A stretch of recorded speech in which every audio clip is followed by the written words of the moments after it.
As part of any business, you want to know if a product is going to sell or not. And if it will sell, how many units is it going to sell, that kind of thing. Now, it's the same when it comes to your book business. In today's video, I'm going to walk through some steps that I take to see if a book's worth writing or publishing. And if it is, what sort of sales I may see if it does become successful.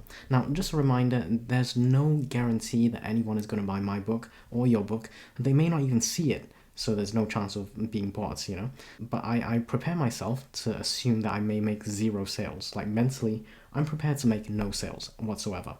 But having said that, I would like to know if I do make some sales, what kind of sales can I maybe look to get? Essentially, don't count your chickens. Okay, it's very possible that a book does not sell, or it sells a few copies here and there, and then it just dies out pretty much, Now, before we dive in, keep in mind that all data that I know of right now are estimated, especially for Amazon. Now, to my knowledge, Amazon doesn't actually release actual data.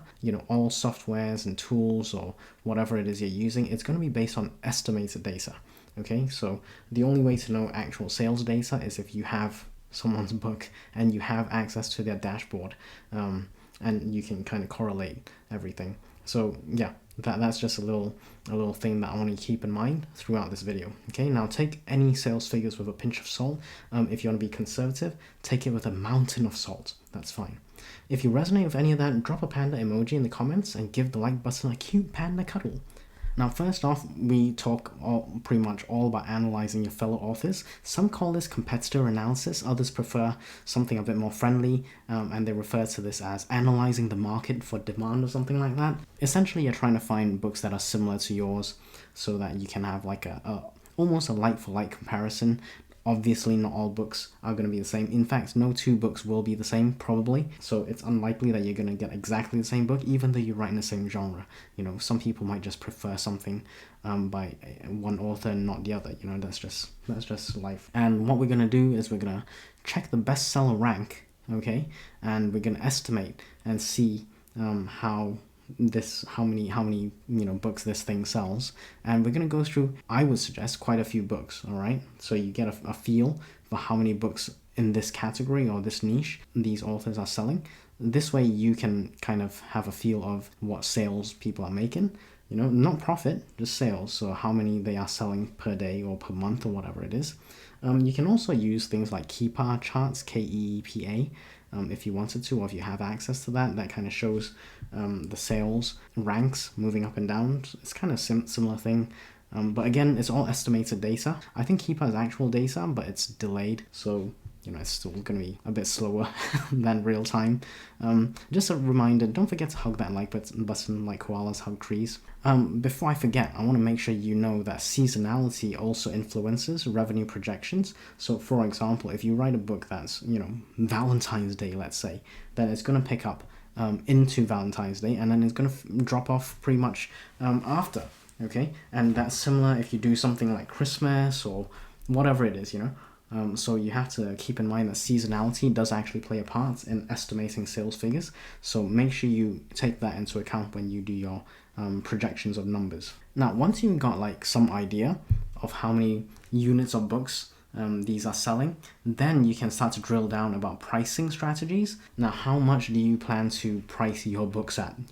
What formats are your books going to be in? You gotta check these out, right? So ebook, paperback, hardcover, maybe audiobooks, maybe, so go through each and every format of the books that you plan to do and see what your minimum cost will be. So for example, if you got a paperback, you need to know what the page count is, because then that will affect the print cost and so on, right? Likewise, if you're going to do an audiobook, there's going to be audiobook production costs. You need to see what people are, pricing their audiobooks at right now. Sometimes you don't have a choice on how much you price it. For example, ACX, Amazon's audiobook arm, does not allow you to price anything. So you're just going to have to, they will price it at whatever they think is fair, and then that's how they do it, basically. So some places you don't have control over costs, but other places like Findaway Voices by Spotify, you do have some control over costs, so you got to take that into account. So once you know kind of your book pricing strategy, Make sure it's competitively priced so that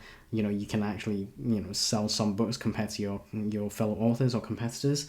Hopefully people are not turned off. So let's say everyone is pricing their ebook at 99 cents, and then you go in there and you're the boss and you price it at $99.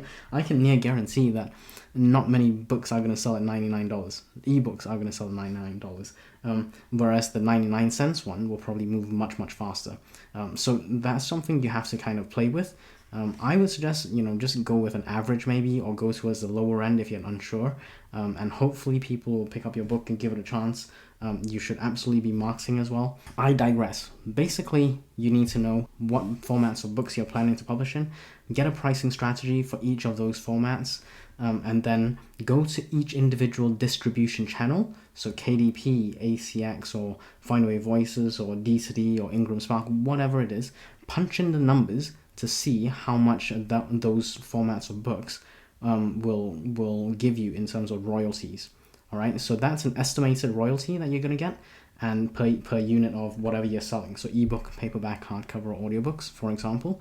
Each unit you will now know roughly what you plan to potentially see in terms of royalties. Now again, I want to stress there's no guarantee you'll make any sales at all, but it's just good to know these things. So once you check through all the distribution channels, you should have a good idea on what your royalties might be. If you found the information useful so far, hit that like button please, it really helps the channel. Once you know your royalty rates for every book format, you're in a position to basically guesstimate your potential income and revenue, and therefore potential profit. Okay, you take the estimated number of sales per week or month or quarter or whatever it is, and then you just multiply it by the royalties you anticipate to get from each distribution channel and for each book format, and then you extrapolate this for the rest of the year, for example, if you want to get a yearly kind of estimate, right? Again, don't forget seasonality will come into play a bit, but basically this will give you a kind of bird's eye view of what you may expect in terms of income and potential profit. Now that you know how to estimate potential revenue, check out the first video in this series, so that you know what expenses to take into account before you self-publish your book. If you're in the process of working on your manuscript, I've got an entire playlist here to help you finish that manuscript. And don't forget to subscribe to the channel if you haven't already.